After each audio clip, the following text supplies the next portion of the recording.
আসসালামু আলাইকুম প্রিয় বন্ধুরা, আপনারা যে যেখান থেকে আমার ভিডিওটি দেখছেন আশা করি সবাই ভালো আছেন। দূরের ও কাছে যে যেখান থেকে আমার ভিডিওটি দেখছেন সবাইকে আমার আজকের রেসিপিটি দেখার আমন্ত্রণ জানাচ্ছি। আমি সিরাজুম মনিরা। আজকে তৈরি করে দেখাচ্ছি রেস্টুরেন্ট স্টাইল ক্যাশিউ সালাদ।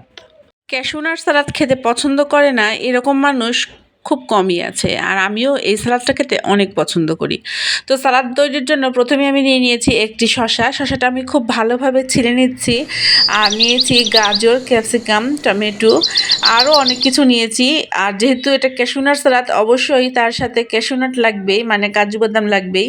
তো প্রথমে আমি যে সবজিগুলো নিয়েছি সেগুলো আগে রেডি করে নিচ্ছি এবং তারপরে একে একে সব কিছু অ্যাসেম্বল করব। শসা, গাজর, ক্যাপসিকাম এবং টমেটো আমি লম্বা লম্বা করে কুচি করে নিয়েছি এবং চেষ্টা করেছি সবগুলো যাতে একই সাইজের হয়। আমি চিকেনের বেস্টের কিছু অংশ নিয়ে নিয়েছি, এগুলো আমি লম্বা লম্বা টুকরো করেছি এবং এখানে অ্যাড করে দিলাম সয়া সস, আদা ও রসুন বাটা এবং তার সাথে অ্যাড করলাম দারচিনি, এলাচ এবং জিরা হালকা ভেজে গুঁড়ো করে নিয়েছি, সেটা আধা চামচ, এবং তার সাথে অ্যাড করলাম 2 চামচ পরিমাণ কর্নফ্লাওয়ার, আরও অ্যাড করলাম গোলমরিচের গুঁড়া।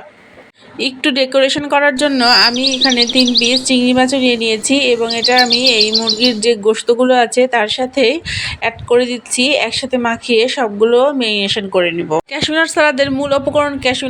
এখন আমি সয়াবিন তেলে ক্যাশিউ ফ্রাই করে নিব। আমি বেশ অনেকখানি ক্যাশিউ নিয়েছি, মোটামুটি 1.5 কাপ পরিমাণ, কেননা ক্যাশিউ সালাদে ক্যাশিউ মুখে পড়লেই খেতে বেশি ভালো লাগে।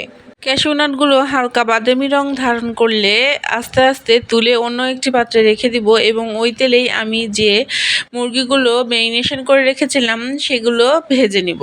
চিকেন ম্যারিনেশন করা আছে তাই চিকেনগুলো ভাজতে খুব বেশি সময় লাগবে না, খুব খেয়াল রাখতে হবে যাতে চিকেনগুলো আবার পুড়ে না যায়। চিকেনগুলো ভাজা হয়ে গেলে এখন ক্যাশিউ নাটের পাশে এই ফ্রাই করা চিকেনগুলো উঠিয়ে রাখছি। এবার নিয়ে নিচ্ছি আরেকটি প্যান এবং সেখানে দিয়ে দিলাম বাটার। 2 চামচ পরিমাণ বাটার অ্যাড করে দিব এবং তারপরে আমি অ্যাড করে দিব কেটে টুকরো করে রাখা গাজরগুলো এবং হালকা নেড়ে চেড়ে এদিক ওদিক করে নিব। এরপরে একে একে কেটে রাখা সব সবজিগুলো অ্যাড করে দিব।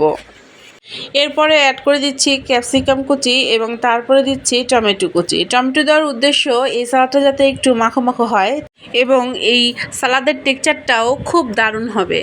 এখন আমি অ্যাড করে দিব মরিচ কুচি। আমি 3টা মরিচ নিয়েছিলাম, সেগুলো একটু লম্বাটে করে কুচি করে নিয়েছি এবং সেটাই এখন অ্যাড করে দিচ্ছি। মরিচ কুচি অ্যাড করে দেওয়ার পরেই অ্যাড করে দিব শসা কুচি এবং অবশ্যই চুলাটা বন্ধ করে দিব এবং তারপরে অ্যাড করে দিব খুবই অল্প সামান্য পরিমাণে লবণ এবং তারপরে অ্যাড করে দিব সয়া সস। যেহেতু সয়া সস দেওয়া হয়েছে তাই লবণটা খুব বেশি দেওয়া যাবে না, কেন সয়া সসও একটু লবণাক্ত হয়, তাই লবণের ব্যালেন্সটা যাতে ঠিক থাকে তাই 2 চা পরিমাণ মিক্স করে দিতে হবে। এরপরে অ্যাড করে দিব টমেটো কেচাপ এবং তারপরে অ্যাড করে দিব চিলি সস। আরও অ্যাড করে দিলাম আধা চামচ পরিমাণ গোলমরিচের গুঁড়া। আমি এখানে কোনো চিনি ব্যবহার করিনি, কেননা সসে প্রচুর চিনি থাকে, আর আপনারা যদি চান চিনি ব্যবহার করে নিতে পারেন। এবং এখন ভাজা যে ক্যাশিউ নাটটা ছিল সেটার অর্ধেক পরিমাণ অ্যাড করলাম এবং হালকা নেড়ে চেড়ে নিচ্ছি। ইনিশিয়ালি আমাদের সালাদটা রেডি হয়ে গিয়েছে, এখন সার্ভ করব। তো একটা বোল নিয়ে নিয়েছি আর সেখানে আমি আমার তৈরি করা যে সালাদটা সেটা সার্ভ করলাম এবং তারপর ছড়িয়ে দিলাম চিকেনের টুকরোগুলো এবং বাকি যে ক্যাশিউ নাট ভাজা ছিল সেগুলোও দিয়ে দিলাম এবং হালকা তিল ছড়িয়ে দিলাম। সালাদটাকে গার্নিশ করার জন্য উপরে তিল ছড়িয়ে দিলে দেখতে ভালো লাগে আর মুখে যখন তিলগুলো পড়ে সেটাও খেতে অনেক মজা লাগে। রেস্টুরেন্ট স্টাইল ক্যাশিউ সালাদের রেসিপিটি আপনাদের কেমন লাগলো অবশ্যই আমাকে কমেন্টে জানাবেন। আর এখন আমি আপনাদের কাছ থেকে বিদায় নিচ্ছি। সবাই ভালো থাকবেন, সুস্থ থাকবেন। আল্লাহ হাফেজ।